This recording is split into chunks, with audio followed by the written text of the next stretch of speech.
Hello friends, welcome to my channel. গল্পের শুরুতে আমরা জিনসুকে দেখতে পাই। ওর ঘুম ভাঙলে ও কিছু শব্দ পেয়ে সেদিকে এগোয়। তখন ও কিছু দেখে শকড হয়ে যায়, কারণ ওর বোন মিন আর ফিয়ন্সে শাওবু রোম্যান্স করছিল। জিনসু একদম হতবাক হয়ে যায়, কারণ ও ভাবতেও পারছে না ওর ফিয়ন্সে শাওবু ওরই বোন মিনের সাথে মিলে ওকে 3 বছর ধরে চিট করছে। আসলে জিনসু একটি জুয়েলারি ডিজাইনার। ও শাওবুর কোম্পানিতে কাজ করত। তখন ওর বোন মিনও এই কোম্পানি জয়েন করে, আর এরপর থেকে মিন আর শাওবুর অ্যাফেয়ার শুরু হয়।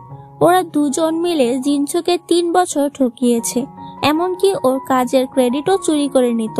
এসব ভেবে জিনসু ভাবতে থাকে, আমি অনেক সহ্য করেছি, অনেক বোকা হয়েছি, আর সহ্য করব না। এখন ইটের বদলে পাটকেল দিতে হবে, আমার কেরিয়ার গড়তে হবে। যাই হোক, অন্যদিকে আমরা আমাদের মেল লিড ইয়ানকে দেখতে পাই। ও নিজেও একটি জুয়েলারি কোম্পানির সিইও। আজ ও এসেছে ম্যারেজ বিউরোতে।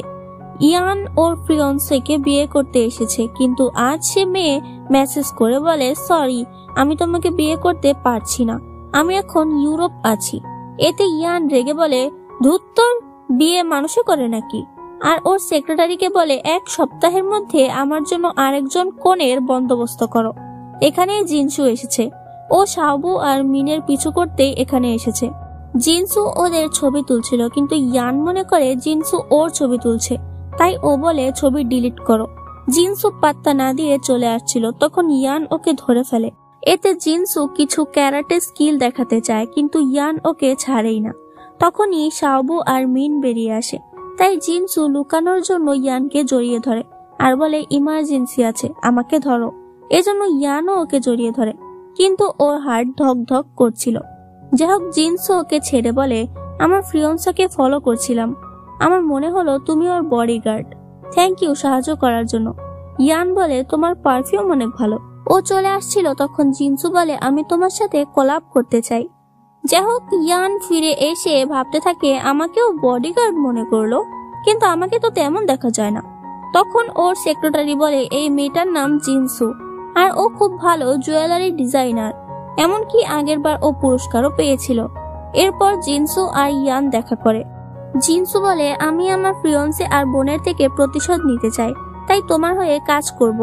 এই কম্পিটিশনে আমি তোমার হয়ে কাজ করতে পারবো। ইয়ান বলে, ঠিক আছে, কিন্তু আমার একটি শর্ত আছে, তোমাকে আমায় কন্ট্রাক্ট ম্যারেজ করতে হবে। যদি রাজি থাকো তাহলে আমার বাড়িতে এসো। জিনসু ওর বাড়িতে হাজির হয়, অর্থাৎ ও প্রতিশোধ নিতে এই অচেনা ব্যক্তিকে বিয়েও করতে পারবে।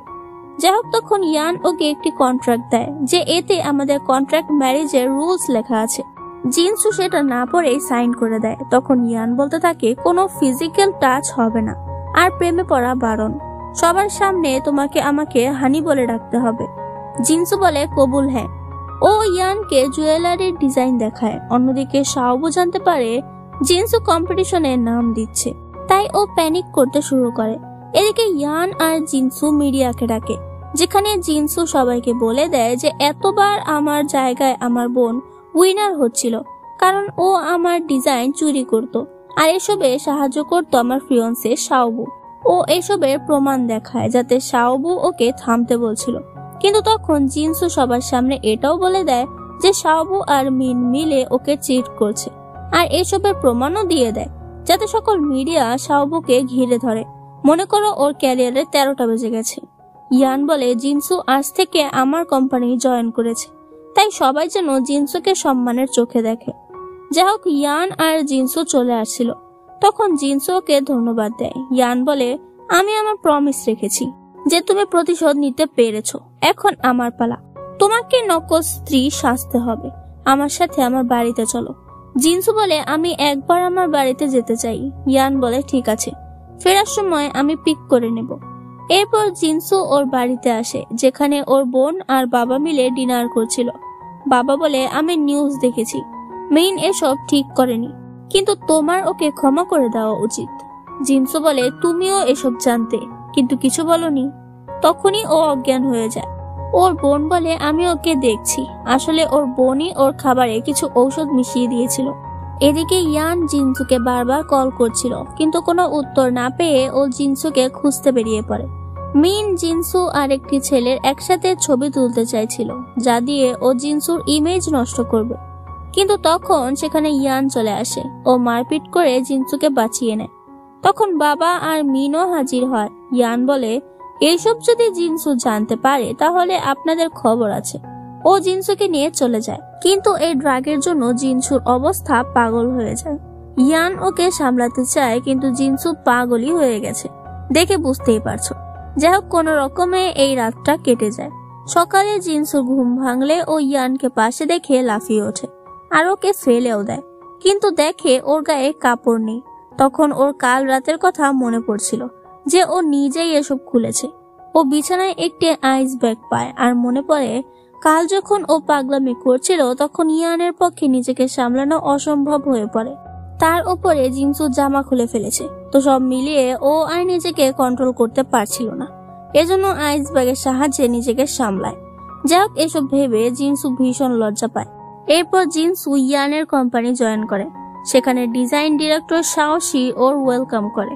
অন্যদিকে ইয়ান ভাবছিল জিনসুর গন্ধই কি আমার ইনসোমনিয়ার মধ্যেও ঘুমানোর কারণ অনেকদিন পরে আমার গত রাতে একটি ভালো ঘুম এসেছে।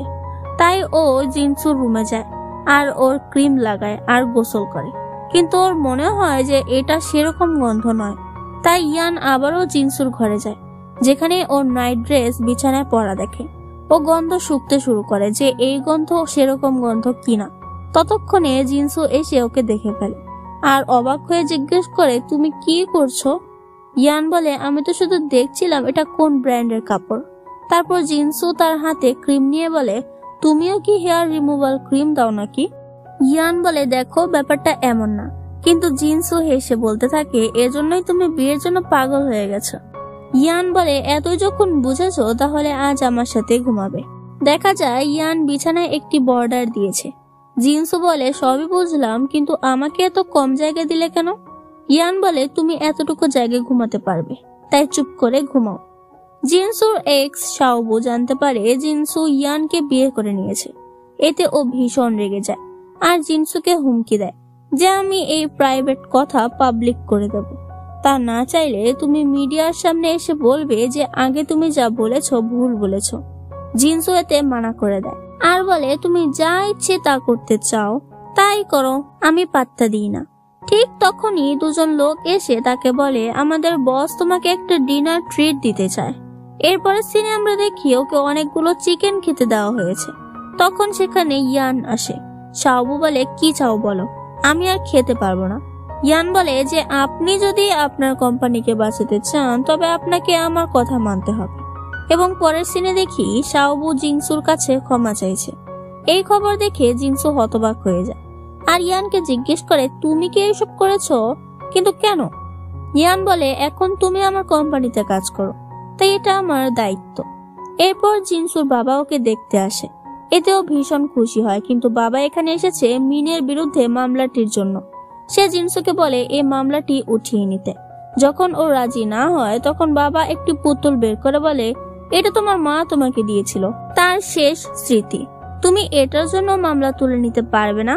তখন মিন এসে পুতুলটি ছিঁড়ে ফেলে দেয়। ততক্ষণে ইয়ান সেখানে আসে আর তাদের বলে যে মনে হচ্ছে আপনারা আমার কথাটা ভুলে গেছেন, তাই তারা চলে যায়। এরপর জিনসু বলে যে তার মা তাকে একটি নেকলেসও উপহার দিয়েছিল, কিন্তু সেটিও তার বোন কেড়ে নিয়েছিল। আর এখানেও ও পুতুলটির ভিতরে একটি চিঠি দেখতে পায়, যাতে তার মা লিখেছে যে তুমি বাই পরিবারের আসল মেয়ে নও। এতে জিনসু বুঝতে পারে কেন তার বাবা তার সাথে ভালো ব্যবহার করে না। রাতে ইয়ান ওকে একটি টেডি বিয়ার দেয় আর বলে, আমি তোমার পুতুলটি মেরামত করতে দিয়েছি, ততক্ষণে এই টেডি বিয়ারের সাথে ঘুমাতে পারো। তারপর জিনসু ইয়ানকে মিনের বিরুদ্ধে মামলা তুলে নিতে বলে। ইয়ান বলে, কেন? জিনসু বলে, যত যাই হোক মিন আমার মায়ের আসল মেয়ে। যদি মা বেঁচে থাকতো তাহলে সে আমাদের এভাবে ঝগড়া করতে দেখতে পছন্দ করতো না। তখন ইয়ান বলে যে আমি তোমার আসল পরিচয় জানতে তদন্ত করছি, জানতে পারলাম তোমার বাবা তোমাকে হাসপাতালে পেয়েছে। জিনসু অনেক খুশি হয় ইয়ান ওকে নিয়ে এতটা ভাবছে বলে, কিন্তু ইয়ান এমন ভাব করে যে ও জিনসুকে নিয়ে ভাবছেই না। অফিসের সাহসী জিনসুর প্রতি জেলাস, তাই ও জিনসুকে এতগুলো কাজ ধরিয়ে দেয়। ও বলে, এগুলো তো আমার কাজে না। তখন জিনসুর বন্ধু এসে বলে, তুমি চিন্তা করো না, আমি তোমাকে সাহায্য করব। এতে সাহসী জিনসুর বন্ধুর উপরে রেগে যায় আর ওকে ধাক্কা দিয়ে ফেলেও দেয়। এসব কিছু জিনসু দেখে ফেলে। ও সাহসীর উপরে অনেক রেগে যায়। ও সাহসীকে থ্রেট দেয় আর বলে দেয় যে তুমি আমার সাথে যা ইচ্ছে করতে পারো, কিন্তু আমার বন্ধুকে আবার আঘাত করার চেষ্টাও করবে না। বাড়িতে এসে জিনসু ইয়ানকে নতুন ডিজাইনের সম্পর্কে বলছিল আর দেখাচ্ছিল, কিন্তু ইয়ান শুধু জিনসুর দিকেই তাকিয়েছিল। তখন জিনসু জিজ্ঞেস করে ডিজাইনটি কেমন হয়েছে। ইয়ান বলে খুব সুন্দর। আসলে ইয়ান জিনসুকে খুব সুন্দর বলছে। জিনসু বলে এই ডিজাইনের আইডিয়া আমার নয়, এরকম ডিজাইনের একটি নেকলেস আমার মা আমাকে দিয়েছিল, কিন্তু মিন সেটা কেড়ে নিয়েছে। তখন ও বলে আমার যখন ঘুম পায় না তখন আমি এই মিউজিকটা শুনি। এটা ইয়ানকে দেয় যাতে সত্যি সত্যি ইয়ান ঘুমিয়ে পড়ে। যাই হোক, জিনসুর এই ডিজাইনটি কোম্পানির নতুন ডিজাইন লঞ্চিং এর জন্য সিলেক্ট হয়। এতে সাহসী জেলাস হয়। আরেকটি মহিলার সাথে তার অ্যাপয়েন্টমেন্ট ঠিক করে, যেটি অন্য একটি ডিজাইন কোম্পানির সিইও ছিল আর ওদের কোম্পানির প্রতিদ্বন্দ্বী শত্রু যাই বলো। এইসব জিনসু জানতো না, তাই ও এই মহিলার সাথে কথা বলে। ওদিকে সাহসী ইচ্ছে করে ইয়ানের সেক্রেটারিকে দেখায় যে জিনসু তার কোম্পানির প্রতিদ্বন্দ্বীর সাথে কথা বলছে, কিন্তু জিনসু এসবের কিছুই জানতো না। এরপরে সাহসী ডাস্টবিন থেকে কিছু কাগজ তোলে যেগুলো জিনসু ফেলে দিয়েছিল। এরপর দেখা যায় এই কোম্পানির ডিজাইন মানে জিনসুর ডিজাইন সেই মহিলার কোম্পানিও লঞ্চ করেছে। সাহসী বলে এই সব কিছু জিনসু করছে। আমি আর ইয়ানের অ্যাসিস্ট্যান্ট ওকে সেই সিওর সাথে দেখেছিলাম। জিনসু বলে আমি জানতাম না, তাছাড়া আমি নিজেই নিজের পায়ে কুড়োল কেন মারবো। কিন্তু ইয়ান এসব বিশ্বাস করে না আর ওকে বের করে দিতে চায়। জিনসু ভীষণ কষ্ট পায় আর বলে তুমি আমাকে বিশ্বাসই করো না, তাহলে আমি নিজেই রিজাইন করে চলে যাচ্ছি। ও রিজাইন করে দেয় আর বাড়ি এসে জিনিসপত্র গুছিয়ে চলে আসছিল। ইয়ান বলে আমি ভেবেছিলাম তুমি অন্তত নিজের কাজ নিয়ে সিরিয়াস, কিন্তু আমি ভুল ছিলাম। জিনসু ওর বন্ধুর বাড়িতে চলে আসে আর কোম্পানির ক্যামেরা ফুটেজ চেক করছিল। তখন ও সাহসীকে ডাস্টবিন থেকে কাগজ তোলার ফুটেজ দেখে। জিনসু সব বুঝতে পারে যে এসবের পেছনে সাহসী আছে, কারণ জিনসু না বুঝে যেসব কাগজ ফেলে দিয়েছিল সেগুলো ছিল ওই কোম্পানির সিইওর তরফ থেকে ব্যাংকে টাকা ট্রান্সফারের প্রমাণ। এসব দেখে জিনসু ইয়ানের কাছে যায়। ইয়ান বলে আবার এসে পড়লে। জিনসু বলে চুপ করো আর আমার সাহায্য করো। এরপর আমরা দেখি সাহসী নিজের অ্যাওয়ার্ড নেওয়ার জন্য ওয়েট করছিল, কিন্তু অ্যাওয়ার্ড পায় জিনসু। জিনসু স্টেজে আসে আর সবাইকে বলে যে ও কিভাবে সাহসীর ফাঁদে পা দিয়েছিল আর সাহসীর বিরুদ্ধে সকল প্রমাণও দেখায়। সাহসী ইয়ানকে বলে আমি জানি তুমি আমার বিরুদ্ধে মিথ্যে অভিযোগ করছো, কিন্তু আমি তোমাদের দুজনের সম্পর্কে জানি। তুমি আর জিনসু ডেট করছো তাই না? তাই জিনসুকে বাঁচাতে আমাকে ফাঁসাচ্ছ। এতে ইয়ান সবার সামনে বলেই দেয় যে আমরা বিবাহিত। এই কথা সাহসী কাউকে ফোন করে বলে দেয়। এরপর জিনসু ইয়ানকে ধন্যবাদ দেয় ওর ওপরে বিশ্বাস করার জন্য। যাই হোক, এরপর ইয়ান বলে যে তদন্তে জানা গেছে তুমি হ্যানচেং শহরে জন্ম নিয়েছিলে। তখনই সেখানে মিস্টার সং আসে। এখানে মিস্টার সং জিনসুর প্রশংসা করে আর তাকে বলে যে আমি হ্যানচেং থেকে এসেছি, তুমি যদি কখনো আসো তবে আমার বাড়িতে অবশ্যই এসো। অফিসে ইয়ান জিনসুকে বলে আমার সাথে চলো। জিনসু বলে আমি আমার কাজ শেষ করে যাব। এসব শুনে অনেকে ওকে টিজ করতে থাকে। জিনসু গভীর রাত পর্যন্ত কাজ করছিল, তখনই লাইট নিভে যায়। সে আবার তা চালু করে এবং সেখানে সাহসীকে দেখে লাফিয়ে ওঠে। সাহসী বলে তোমার আসার আগে আমি এই কোম্পানির চিফ ডিজাইনার ছিলাম, কিন্তু তুমি আমাকে কোম্পানি থেকে বের করে দিয়েছো। তুমি কি মনে করেছো তুমি যদি এত সুন্দর হও তবেই তুমি সবকিছু অর্জন করে নিতে পারবে? তখনই ও জিনসুর মুখে অ্যাসিড ছুড়ে দিতে চায়, কিন্তু তখন ইয়ান ওকে বাঁচিয়ে নেয়। ইয়ান বলে যেহেতু তুমি অনেক বছর ধরে এই কোম্পানিতে কাজ করো তাই তুমি যে অপরাধ করেছো তাও আমি একটা সুযোগ দিয়েছিলাম, কিন্তু এবার তুমি সীমা অতিক্রম করে ফেলেছো, তাই আমি পুলিশ ডাকতে বাধ্য হয়েছি। অর্থাৎ সাহসী এখন পুলিশের হাতে। যাই হোক, জিনসুকে বাঁচাতে গিয়ে ইয়ান তার হাতে সামান্য আঘাত পেয়েছে, তাই সে জিনসুকে দায়িত্ব নিতে বলে। আর পরের সিনে আমরা দেখতে পাই যে জিনসু তাকে ফল খাইয়ে দিচ্ছে। ইয়ান বলে আমার পিঠটা একটু চুলকে দাও। জিনসু উপায় না পেয়ে কথা শুনতে হয়। তখন ইয়ান বলে আমাকে স্নান করতে হবে, আমাকে সাহায্য করো, চলো যাই। কিন্তু জিনসু বিরক্ত হয়ে চলে যেতে থাকে। তখন ইয়ান ওকে থামায় আর সেখানে একটি অ্যাক্সিডেন্ট তৈরি হয়। দেখতেই পাচ্ছ, এখন ওরা দুজনেই কিছু সময়ের জন্য হতবাক হয়ে দাঁড়িয়ে থাকে। আর তারপর ইয়ান বলে আমার মনে হয় আমি একাই গোসল করে নিতে পারবো। কিছুক্ষণ পর ইয়ানকে তার মা একটি ফোন করে। যাই হোক, পরের দিন ইয়ান জিনসুকে জুতো গিফট দেয় আর তাকে একসাথে ডিনার করতে বলে। জিনসু যখন রেস্টুরেন্টে তার জন্য অপেক্ষা করছিল তখন ও তার কলেজের সিনিয়র উদভানকে দেখে। সেখানে ওর মনে পড়ে কলেজের দিনগুলিতে ওর কিছু ক্লাসমেট ওকে বুলি করতো, তখন উদভান ওকে বাঁচাতো। এভাবেই জিনসু উদভানকে পছন্দ করতে শুরু করেছিল, কিন্তু পরে যখন সে তাকে অন্য মেয়ের সাথে দেখেছিল তখন সে তার সিনিয়র উদভানের কথা ভুলে যেতে চায়। যাই হোক, বর্তমানে ওরা কথা বলছিল। তখন উদভান বলে যে আমি কয়েকদিন আগে ফ্রান্স থেকে এসেছি, আর বলে তুমি আমার কোম্পানিতে কাজ করতে পারো। কিন্তু জিনসু বলে যে আমি অলরেডি একটি কোম্পানিতে কাজ করছি।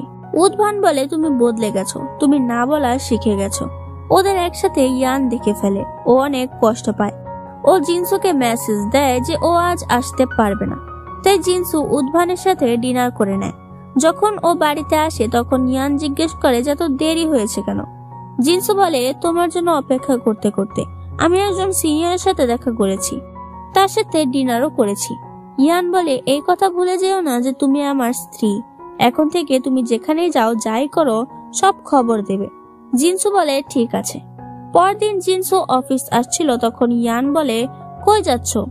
জিনসু বলে অফিস। অফিসের মধ্যে ও জিনসুকে জিজ্ঞেস করে এত তাড়াহুড়ো করে কই যাচ্ছ? জিনসু বলে ওয়াশরুমে। ইয়ান বলে তাহলে হাতে কি লুকাচ্ছ? ও বিরক্ত হয়ে দেখায় দেখো স্যানিটারি প্যাড নিচ্ছি। এসব কথা জিনসু তার বন্ধুকে বলে, যেখানে বন্ধু বলে যে তুমি উদভানের সাথে ডিনার করেছো তাই ইয়ান হিংসে করছে। আমার মনে হয় ইয়ান তোমাকে পছন্দ করে। ও এসব কথাই ভাবছিল তখন উদভান ওকে মেসেজ দেয় আর তাকে একটি গয়নার ডিজাইন প্রদর্শনীতে ইনভাইট করে। এজন্য জিনসু ইয়ানকে যেতে বলে, কিন্তু ইয়ান পার্ট দেখিয়ে বলে যে তুমি যাও, এসে আমাকে রিপোর্ট দিও। যাই হোক, প্রদর্শনীর পর উদভান জিনসুকে কাজের কথা বলছিল, কিন্তু জিনসুর মনোযোগ ছিল ইয়ানের দিকে। উদভান বলে তুমি কি কোনোদিন তোমার পার্টনারের জন্য রিং ডিজাইন করেছো? জিনসু কিছু বলে না। ও বাড়ি ফিরে আসলে ইয়ান বলে ভালোই তো এনজয় করলে সিনিয়রের সাথে, কি নিয়ে কথা বললে? জিনসু বলে উদভান আমাকে কিছু ডিজাইনারের সাথে পরিচয় করিয়ে দিয়েছে, আর এটাও বলেছে যে আমি কি কখনো আমার পার্টনারের জন্য আংটি ডিজাইন করেছি কিনা। তোমাকে এসব নিয়ে ভাবতে হবে না, কারণ আমাদের বিয়ে তো মিথ্যে। যাই হোক, উদভান কাজের জন্য অনেক স্ট্রেসে ছিল আর ও অনেক ড্রিঙ্কস করে জিনসুকে এক জায়গায় আসতে বলে। জিনসু সেখানে গেলে দেখতে পায় উদভান বলছে আমি তোমাকে অনেক পছন্দ করি, এখন থেকে নয়, পছন্দ করি কলেজ লাইফ থেকে। জিনসু বলে কিন্তু আমি তো অন্য মেয়েদের কাছে শুনলাম তোমার এঙ্গেজমেন্ট ফিক্সড আছে। উদভান বলে ওরা আমার ভাইয়ের কথা বলছিল, এখন তো তুমি সত্যটা জানো তাই রাজি হয়ে যাও। জিনসু বলে না, আমি এখন রিলেশনশিপে আছি। উদভান বলে না, তোমাকে আমার হতেই হবে, আর ওর সাথে খারাপ ব্যবহার করতে শুরু করে। এতে জিনসু তাকে দূরে ঠেলে দেয়। সে বলে তুমি বেশ মাতাল, আমার মনে হয় আমাদের আর দেখা করা উচিত নয়। আর যখন ও বাড়ি পৌঁছে তখন দেখা যায় ইয়ান ওর জন্য অপেক্ষা করছে। ইয়ান বলে তুমি কোথায় ছিলে? জিনসু বলে আমি কার সাথে দেখা করছি এবং কাকে ভালোবাসি তা নিয়ে তুমি এত চিন্তিত কেন? তুমি কি আমাকে ভালোবাসো? এতে ইয়ান কিছু বলে না, তাই জিনসু বিরক্ত হয়ে চলে যায়। এসব উদভান দেখে ফেলেছে। এই সবের কারণে ইয়ানের মেজাজও বিগড়ে যায়, তাই ও শিয়াং এর সাথে ড্রিঙ্কস করছিল। শিয়াং জিজ্ঞেস করে তুমি এত কষ্ট কেন পাচ্ছ? তোমার বউয়ের জন্য? ইয়ান বলে চুপ করো। শিয়াং বলে এখন এমন করলে পরে পস্তাতে হবে। এই ভ্যালেন্টাইন ডে তে ওকে প্রপোজ করো। এজন্য ইয়ান পরদিন সকালে ওর সাথে ব্রেকফাস্ট করতে বলে, কিন্তু জিনসু না করে দেয়। অফিসের মধ্যেও ও জিনসুকে বলে চলো আমরা শপিং করে আসি, কিন্তু জিনসু এবারও না করে দেয়। তাই ইয়ান বলে কিন্তু তোমাকে রাতে ডিনার করতেই হবে, আমি তোমাকে কিছু বলতে চাই। জিনসু ভাবছিল আজ ভ্যালেন্টাইন ডে, ও কি আমাকে প্রপোজ করবে? তখনই ওকে উদভান ফোন করে বলে আমি ইউরোপ চলে যাচ্ছি, তাই শেষবারের মতো দেখা করতে চাই। এজন্য জিনসু ওর সাথে দেখা করে। উদ্যান বলে আমি কি কোনো আশা রাখতে পারি? জিনসু বলে না। ও বাড়ি ফিরে আসে আর একসাথে ডিনার করতে বসে। ইয়ান ওকে বারবার কিছু বলতে চাইছিল কিন্তু বলে উঠতে পারছিল না। তখনই দরজায় কলিং বেল বাজে। জিনসু দরজা খুললে দেখা যায় সেখানে উদ্যান এসেছে। উদ্যান বলে তুমি আমার ভাইয়ের সাথে কি করছো? ফ্ল্যাশব্যাকে আমরা জানতে পারি অ্যাসিস্ট্যান্ট শিয়াং যখন জিনসু সম্পর্কে খোঁজ খবর নিচ্ছিল তখনই ও জানতে পারে যে জিনসু আর উদ্যান ভালো বন্ধু ছিল। সে সময় ইয়ানের মা চাইছিল ইয়ান এই কোম্পানি সামলাক, কিন্তু তখন উদ্ভানও অ্যাব্রড থেকে ফিরে এসেছিল, আর এজন্যই মূলত ইয়ান জিনসুকে উদ্ভানের সাথে দেখা করিয়েছিল, যেন ও উদ্ভানের সম্পর্কে জানতে পারে। এসব বুঝতে পেরে জিনসু বলতে থাকে, তাহলে তুমি প্রথম থেকে আমাকে ব্যবহার করে এসেছো নিজের ফায়দার জন্য। ও রেগে এখান থেকে চলে যায়। ইয়ান বলে, তুমি ইচ্ছে করে এসব করছো না আমাদের ব্রেকআপ করাতে? উদ্ভান বলে, তুমিও তো ইচ্ছে করে আমার উপর নজর রাখার জন্য ওকে পাঠিয়েছিলে। ইয়ান বলে, কারণ তুমি সবসময় উল্টোপাল্টা কাজ করো, আমাদের কোম্পানির 12টা বাজিয়ে দিয়েছিলে। উদ্ভান বলে, নিজেকে বেশি চালাক মনে করো না, এখন কোম্পানি তো আমার হবেই, সাথে জিনসুও আমার হবে। জিনসু ওর বন্ধুকে বলতে থাকে যে ইয়ান ওকে এতদিন ধরে ব্যবহার করে এসেছে, এখন আমি ওর থেকে ডিভোর্স নিয়ে নেব।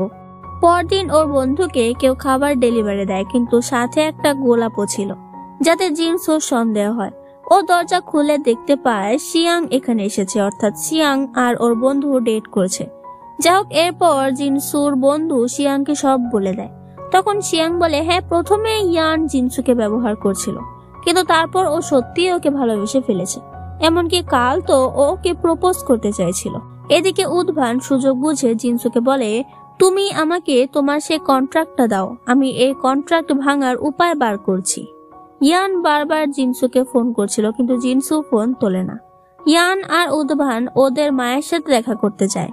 তখন মা বলে, এবার নতুন সিও সিলেক্ট করা হবে, তাই তোমরা প্রস্তুত থেকো। অর্থাৎ এবার ইয়ান আর উদ্ভানের মধ্যে সিও হওয়ার ভোটিং হবে। রাতের বেলা জিনসুর বন্ধু ওকে বলে, ইয়ান তোমাকে প্রথম ব্যবহার করেছিল, কিন্তু পরে সে ভুল বুঝতে পেরেছে, ও তোমাকে ভালোবেসে ফেলেছে, এমনকি সেদিন প্রপোজও করতে চেয়েছিল। তখন ওর মনে পড়ে সত্যি ইয়ান কিছু বলতে চেয়েছিল, তাই ও ঠিক করে ও এবার ইয়ানকে একটি সুযোগ দেবে। এই কথা যখন উদ্ভানকে বলে, তখন উদ্ভান অনেক রেগে যায়। উদ্ভানের সামনে জিনসু ইয়ানকে ফোন করে বলে কাল দুপুরে দেখা করতে। এতে ইয়ান অনেক খুশি হয়ে যায়, আর মনে পড়ে কাল তো ওদের ইলেকশন আছে। পরদিন ভোটিং হচ্ছিল, যেখানে বোঝাই যাচ্ছে ইয়ান বেশি ভোট পেয়েছে। কিন্তু তখন ইয়ানের কাছে একটি মেসেজ আসে যা জিনসু পাঠিয়েছে। সেখানে লেখা ছিল জিনসু বিপদে পড়েছে, কিন্তু আসলে জিনসুর মোবাইলটাই চুরি হয়ে গেছে, আর এইসব করেছে উদ্ভান, যেন ইয়ান ইলেকশন ছেড়ে জিনসুকে বাঁচাতে চলে যায়। উদ্ভান বলতে থাকে, আমার ভাই সিও হওয়ার যোগ্য না, আমি এই দায়িত্ব নিতে পারি। কিন্তু ওর মা রেগে বলে, ধুর, ইলেকশনই হবে না। এদিকে জিনসু সেই রেস্টুরেন্টে অপেক্ষা করছিল যেখানে ওদের দেখা করার কথা ছিল, কিন্তু ইয়ান জিনসুকে অন্য জায়গায় খুঁজছে, কারণ মেসেজে অন্য ঠিকানা দেওয়া আছে। রাত পর্যন্ত জিনসু অপেক্ষা করে। এদিকে ইয়ান রাতের বেলা বাড়ি ফিরে আসে আর উদ্যানকে বলে জিনসু কোথায়। উদ্ভান বলে, দেখো, জিনসু এই কন্ট্রাক্ট পেপার আমাকে দিয়েছে, এটা যদি আমি পাবলিক করে দেই তাহলে ওর রেপুটেশন চলে যাবে, ওকে বাঁচাতে চাইলে তুমি আমাকে সিও করে দাও। এসব কিছু জিনসু শুনতে পায়। ও হতবাক হয়ে যায় যে ও উদ্ভানকে কি করে বিশ্বাস করতে পারলো। জিনসু বলতে থাকে, তুমি এই পেপারে সাইন করো না, কিন্তু ইয়ান জিনসুকে বাঁচাতে পেপারে সাইন করে দেয়। তখন জিনসু দৌড়ে এসে ইয়ানকে কিস করে দেয়, যা দেখে উদ্ভান এখান থেকে চলে যায়। তখন আমরা একটি মেয়েকে দেখতে পাই যার নাম সংজিন। ও মিস্টার সং এর মেয়ে। সংজিন সাহসীর মাধ্যমে জিনসু আর ইয়ানের উপরে নজর রাখছিল। আর তোমাদের বলেই দেই, সংজিনই হলো সে যার সাথে ইয়ানের বিয়ে ঠিক ছিল, কিন্তু সে পালিয়ে গিয়েছিল। যাই হোক, এদিকে ইয়ান আর জিনসু ভালো কাপলে পরিণত হয়। তখন ইয়ান বলে, মিস্টার সং আমাদের তাদের বাড়িতে ইনভাইট করেছে, যা শুনে জিনসু অনেক খুশি হয়, কারণ ওর জন্ম তো সেখানেই হয়েছিল, মানে সেই শহরে। ওরা সেখানে গেলে সংজিন সেখানে আসে আর বলে বাবা কিছু কাজে ব্যস্ত হয়ে গেছে। ইয়ান ওর এক্স ফিয়ন্সিকে দেখে বলে, তুমি কবে ফিরে আসলে? সংজিন বলে, 1 সপ্তাহ আগে, আর আমাদের এই প্রজেক্টের আমি ইনচার্জ। যাই হোক, সংজিন এখানে জিনসুর অনেক প্রশংসা করে। ওরা যখন বেরিয়ে আসে তখন ইয়ান ওকে একটি হাসপাতালে নিয়ে আসে আর বলে, তোমার জন্মের দিন তোমাকে যে মহিলা অ্যাডপ্ট করেছিল, মানে তোমার মা, আরেকজনকে জন্ম দিয়েছিল। ওরা এসবে বেশি পাত্তা না দিয়ে ঘুরতে চলে আসে, যেখানে ওরা খুব মজা করে আর একটি হোটেলে আসে, কিন্তু দুজনেই লজ্জা পাচ্ছিল। ইয়ান বলে, আমি কি তোমাকে জড়িয়ে ধরতে পারি? জিনসু বলে, না, যাতে ইয়ান চুপ হয়ে যায়। তখন জিনসু বলে, কারণ আমি তোমাকে জড়িয়ে ধরবো। পরদিন ওরা ইয়ানের মায়ের সাথে দেখা করতে আসে। তখন ইয়ানের মা জিনসুকে অনেক অপমান করে যে তুমি তো জানোই না তোমার বাবা মা কে। আরো অনেক কথা বলে যে তোমার তো আমার বড় ছেলের সাথেও অ্যাফেয়ার আছে। ইয়ান ওর মাকে চুপ করতে বলে, কিন্তু জিনসু ওর মায়ের মুখের উপরে কিছুই বলে না আর চলে আসে। বাড়ি এসে ইয়ান ওর কাছে ক্ষমা চায়, কিন্তু বোঝাই যাচ্ছে জিনসু অনেক কষ্ট পেয়েছে। পরদিন আবারও ইয়ানের মা জিনসুকে একা দেখা করতে বলে। সেখানে গেলে মা তাকে আবারও অপমান করতে থাকে, আরো বাজে ভাবে। যেখানে জিনসু বলে আপনি যা ভাবছেন তার কিছুই হয়নি, আর আপনি যদি চান আমি ইয়ানের সাথে ব্রেকআপ করব তাহলে সেটা হবে না। ইয়ান জিনসুর জন্য ফুল নিয়ে আসে, কিন্তু ওর মন খারাপ দেখে জিজ্ঞেস করে কি হয়েছে। তখন জিনসু ওকে সব বলে দেয়। তখনই ওকে সংজিন দেখা করতে বলে, আর সে প্রজেক্ট নিয়ে কথা বলছিল। তখন সংজিন বলে আমি জিনসুর সাথেও কথা বলতে চাই, তাই আমাকে তোমার কোম্পানিতে লিফট দাও। এদিকে জিনসুর একটি পার্সেল আসে। জিনসু দেখতে পায় সংজিন ইয়ানের গাড়ি থেকে বের হচ্ছে। এতে জিনসুর সন্দেহ হয়। সংজিন জিনসুকে বলতে থাকে তুমি কিছু মনে করো না, কাজের জন্য আমাদের কথা বলতেই হয়, তাছাড়া আমাদের তো বিয়েও ঠিক ছিল, আর আমি তো ওকে সে টেডি বিয়ারটা দিয়েছিলাম। এসব কিছু জানতে পেরে জিনসু বলে তাহলে ওই তোমার ফিয়ন্সে ছিল? ইয়ান বলে হ্যাঁ। জিনসু বলে ওই তোমাকে টেডি বিয়ার দিয়েছিল? ইয়ান বলে সেটা তো আমাকে শিয়াং দিয়েছিল।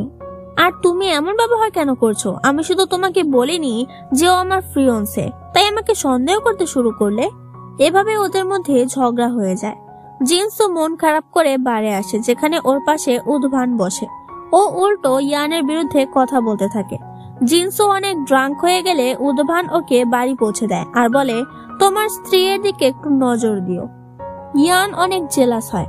পরদিন জিনসুর ঘুম ভাঙলেও বলতে থাকে তোমার মা আমাকে এভাবে অপমান করেছিল, তুমিও তো আমাকে বোঝো না। ইয়ান বলে ও আচ্ছা, আমি তো বুঝি না, আমার ভাই বোঝে। সকাল সকাল আবারও ওদের মধ্যে ঝগড়া হয়ে যায়, আর এতটাই বেড়ে যায় যে ওরা সোজা ডিভোর্স করে নেয়। দুজন দুদিকে ফিরে যাচ্ছিল, দুজনেই কান্না করছিল। তখন জিনসু জানতে পারে একটি অ্যাক্সিডেন্ট হয়েছে। ও ভীষণ ভয় পেয়ে যায় আর সেদিকে চলে আসে, কিন্তু দেখতে পায় ইয়ান একদম ঠিক আছে।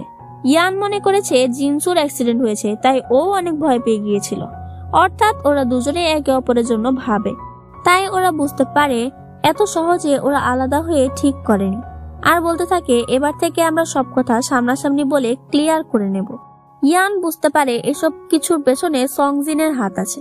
পরদিন ও সংজিনকে বলে আমাদের ডিভোর্স হয়ে গেছে, যাতে সংজিন অনেক খুশি হয়ে যায়। ইয়ান বলে আমার মায়ের সমস্যা হলো ওর বাবা মা কে তা জানা যায়নি, এজন্য আমি ওর বাবা মাকে খুঁজছি আর ওকে প্রপারলি বিয়ে করব। এসব শুনে সংজিন শকড হয়ে যায়। ইয়ান বলে বুঝতেই পারলে যে আমি তোমাকে বিয়ে করব না, তাই এরপর থেকে কোনো চাল ছিল না। কিন্তু সংজিন কোনোভাবে জিনসুর ঘড়ি পাল্টে দেয়, যেখানে সে একটি রেকর্ডার দিয়ে দেয়। এর দ্বারা ও তাদের কথাবার্তা শুনতে পাচ্ছিল। আর যেখানে ইয়ান বলছিল তুমি তো বললে তোমার মা তোমাকে একটি নেকলেস দিয়েছিল, আমার মনে হয় সেটা তোমার আসল বাবা মার তরফ থেকে ছিল, তাই তোমার অ্যাডপ্টেড বাবার কাছে গিয়ে আমরা সেই নেকলেসটা চাইবো। সংজিন এসব শুনে হতবাক হয়ে যায় আর বলে জিনসুর যেই তারিখে জন্ম নিয়েছিল আমার জন্ম সেই তারিখে। ফ্ল্যাশব্যাকে দেখা যায় ওর বাবা ওকে একটি নেকলেস দেখিয়ে বলেছিল এটা তোমার মায়ের নেকলেস ছিল, সে তোমাকে এই নেকলেসটা দিয়েছিল, কিন্তু অনেক ভিড়ের মধ্যে সেটা হারিয়ে গেছিল। সংজিন জিজ্ঞেস করে আপনাদের ব্লাড গ্রুপ কি? তখন ও জানতে পারে তাদের ব্লাড গ্রুপের সাথে ওর ব্লাড গ্রুপ ম্যাচ করেনি, কারণ ও আজকে স্কুল থেকে ব্লাড গ্রুপ জেনে এসেছে। অর্থাৎ সংজিন ছোট থেকেই জানে মিস্টার সং ওর আসল বাবা নয়। যাই হোক, পরদিন ইয়ান আর জিনসু তার বাবার কাছে সে নেকলেসটা চায়, কিন্তু ওর বাবা দিতে না করে দেয়। একটু পর সেখানে সংজিন আসে আর বলে জিনসু আপনার আসল মেয়ে নয়, তাহলে কে সে? তখন আমরা জানতে পারি জিনসুর অ্যাডপ্টেড বাবা মিস্টার সং এর উপরে অনেক রেগেছিল, কারণ সে তাদের কোম্পানি ডাউন করে দিয়েছিল। এজন্য সে নিজের মেয়ের সাথে মিস্টার সং এর মেয়ে অদল বদল করে দেয়, যেন তার মেয়ে বড় হয়ে সে কোম্পানি হাতাতে পারে। অর্থাৎ সংজিন হলো এই লোকের মেয়ে আর মিস্টার সং হলো জিনসুর বাবা। এসব কিছু জানতে পেরে সংজিন বলে বাবা আপনি আমার জন্য এত কিছু করেছেন, তাহলে আরেকটা কিছু করুন, আমাকে ওই নেকলেসটা দিয়ে দিন। বাবা সেই নেকলেসটা দিয়ে দেয়। সংজিন অনেক খুশি হচ্ছিল যে এবার আর জিনসু জানতে পারবে না ওর বাবা কে। তখনই ও শুনতে পায়, মানে সে ঘড়ির সাহায্যে জিনসু বলছে, আমি ঠিক একই রকমের একটি নেকলেস বানিয়েছি যেটা নিলামে শো করলে আমি আমার বাবাকে পেয়েও যেতে পারি। এটা জানতে পেরে সংজিন ডাসকি খায়, কারণ জিনসু যদি জানতে পারে ওর বাবা মিস্টার সং, তাহলে সংজিনকে তো সেই গরিব বাবার কাছে চলে যেতে হবে। ও সেটা চায় না, এজন্য ভুলভাল বলে জিনসু সেই নেকলেসটা ও নিয়ে আসে। নিলামের দিন জিনসু যখন নেকলেস দেখাতে চায় তখন দেখা যায় সেখানে কিছু নেই। জিনসু পরিস্থিতি সামলে বলে, আমি আসলে এখানে আমার বাবাকে খুঁজতে এসেছি, এর সাহায্যে আমি তা খুঁজতে পারবো। সংজিন অনেক ভয় পেয়ে যায় আর বলতে থাকে, বাবা তুমি চলে যাও, কিন্তু মিস্টার সং সেখানেই বসে থাকে। জিনসু কথা বলতে বলতে সেই নেকলেসের ছবি এঁকে ফেলে, যা দেখে মিস্টার সং বুঝতে পারে এটা তো সেই ডিজাইনটাই। মিস্টার সং জিনসুর সাথে কথা বলতে চায়, কিন্তু সংজিন তাকে আটকাতে থাকে। এভাবেই ওদের মধ্যে ঝগড়াতে মিস্টার সং ওপর থেকে পড়ে যায়। সংজিন একদম হতবাক হয়ে যায়। একটু পর জিনসু মিস্টার সংকে পড়ে থাকতে দেখে, তাই তাকে ডাকতে থাকে। তখন সেখানে রিপোর্টাররা চলে আসে আর সংজিন বেরিয়ে আসে। সংজিন বলে, তুমি তোমার নেকলেস পাওনি বলে আমার বাবার উপরে আক্রমণ করেছ। অর্থাৎ জিনসু সম্পর্কে অ্যালিগেশন দিয়ে দেয় যে ও মিস্টার সংকে ধাক্কা দিয়ে ফেলে দিয়েছে। কিন্তু ইয়ান জিনসুর পাশেই থাকে। জিনসুর জন্য ওদের কোম্পানির 12টা বেজে যায়, শেয়ার একদম নিচে নেমে যায়। এর ফায়দা তুলে সংজিন ইয়ানকে বলে, তোমার বাবার কোম্পানি বাঁচাতে চাইলে আমাকে বিয়ে করে নাও, কারণ আমি সং গ্রুপের উত্তরাধিকারী। ইয়ান বলে, আমি কেন তোমাকে বিয়ে করব, আমি তো তোমাকে ভালোই বাসি না। সংজিন বলে, তোমার কাছে আর কোনো উপায় আছে? কোম্পানির এই অবস্থার জন্য ইয়ানের মা আর উদ্ভান অনেক চিন্তায় ছিল। মা বলে, এটা আবার কোন ধরনের নেকলেস যে একটা নেকলেসের জন্য আমাদের কোম্পানির রসতলে যাচ্ছে। তখন ইয়ান সেই ছবিটা দেখায়, যা দেখে মা চিনতে পারে এটা তো মিস্টার সং এর ওয়াইফের নেকলেসের ডিজাইন। ইয়ান বুঝতে পারে তাহলে মিস্টার সং এর সাথে জিনসুর কিছু সম্পর্ক আছে। ইয়ান জিনসুকে মেসেজ করে বলে, আমাদের কথা কেউ শুনতে পাচ্ছে। তখন জিনসু বুঝতে পারে এটা নিশ্চয়ই ঘড়ির কারণে, কারণ এই ঘড়িটা এক্সচেঞ্জ করা হয়েছিল। এজন্য ওরা ইচ্ছে করে সংজিনকে কথা শোনাতে চায়। ইয়ান বলতে থাকে, তোমার জন্য আমাদের কোম্পানির এই অবস্থা, আমাদের ডিভোর্স হয়ে গেছে, তাই আমি এখন সংজিনকে বিয়ে করে নেব। যা শুনে সংজিন অনেক খুশি হচ্ছিল। জিনসু সেই ঘড়ি দূরে রেখে দেয়। তখন ইয়ান বলে, আমি জানতে পেরেছি তোমার বাবা মিস্টার সং। সংজিন এবার মিস্টার সংকেই মারতে চায়, কিন্তু তখন জিনসু শব্দ পেয়ে মারতে পারে না। ও বাইরে এসে জিনসুকে অনেকগুলো কথা শুনিয়ে দেয়। তখন ম্যানেজার বলে, আপনি মিস্টার সংকে মারলে কিছুই পাবেন না, কারণ তিনি যদি মারা যায় তাহলে সকল সম্পত্তি চ্যারিটিতে চলে যাবে। মিস্টার সং বেঁচে থাকতে আপনাকে যদি সম্পত্তি লিখে দেয় তাহলেই আপনি সম্পত্তি পাবেন। সংজিন বলে, ঠিক আছে, তাহলে তাই হবে। এজন্য ও মিস্টার সংকে বলে, আপনি এখন অসুস্থ আছেন, আমাদের কোম্পানির অবস্থা খারাপ, তাই এখন আপনার উচিত আমার নামে সম্পত্তি লিখে দেওয়া। আমি এই কোম্পানির দায়িত্ব নিয়ে নেব। মিস্টার সং বলে, হ্যাঁ। সে সকল সম্পত্তি সংজিনের নামে লিখে দেয়। সংজিন বলে, আমি খুব শীঘ্রই ইয়ানকে বিয়ে করব। মিস্টার সং বলে, ভালোই তো, তাহলে আমাকে তাড়াতাড়ি সুস্থ হতে হবে। এরপরের বিয়ের দিন দেখানো হয়, যেখানে ইয়ানের সাথে জিনসু আসে। সংজিন বলে, জিনসু এখানে কেন এসেছে? ইয়ান বলে, আমি তো বলেছি আমি সং গ্রুপের উত্তরাধিকারকে বিয়ে করতে চাই, কিন্তু তুমি তো মিস্টার সং এর মেয়ে নও। জিনসু হলো মিস্টার সং এর আসল মেয়ে। সংজিন অনেক রেগে যায় আর বলে, কি প্রমাণ আছে? তখন জিনসু ডিএনএ রিপোর্ট দেখায়, যেটা ম্যাচ করে গেছে। তবুও মানতে চাইছিল না, কিন্তু সেখানে ইয়ানের মায়ের আগমন হয়। আসলে ইয়ানের মা যখন জানতে পারে জিনসু মিস্টার সং এর মেয়ে, তখন সে জিনসুর কাছে ক্ষমা চেয়েছিল যে আমি তোমার সাথে অনেক খারাপ ব্যবহার করেছি, অর্থাৎ তাদের মধ্যে ভাব হয়ে গেছে। সংজিন বলে, তো কি হয়েছে, এখন তো মিস্টার সং আমাকে সব সম্পত্তি লিখে দিয়েছে। তখন সেখানে মিস্টার সং চলে আসে আর বলে, এই কোম্পানির মধ্যে আমার শেয়ার আছে 1%, আর সকল শেয়ার আছে ইয়ানের মায়ের কাছে। সংজিন বলতে থাকে, ও এখন আপনি আপনার মেয়েকে পেয়ে গেছেন, তাই আমি আর এখন কিছুই পাবো না। ইয়ান বলে, এসব কথা তোমার উকিলকে বলো, কারণ আমরা তোমার উপরে কেস করেছি। তখনই সেখানে সংজিনের আসল বাবা চলে আসে আর বলতে থাকে, মিস্টার সং, আপনার সাথে শত্রুতার জন্যই আমি আমাদের মেয়েদের পাল্টে দিয়েছিলাম, সব দোষ আমার। সংজিন বলে, আমার জন্য আপনি সব দোষ কেন নিজের মাথায় নিচ্ছেন? আমি যা করেছি তার শাস্তি পেতেই হবে।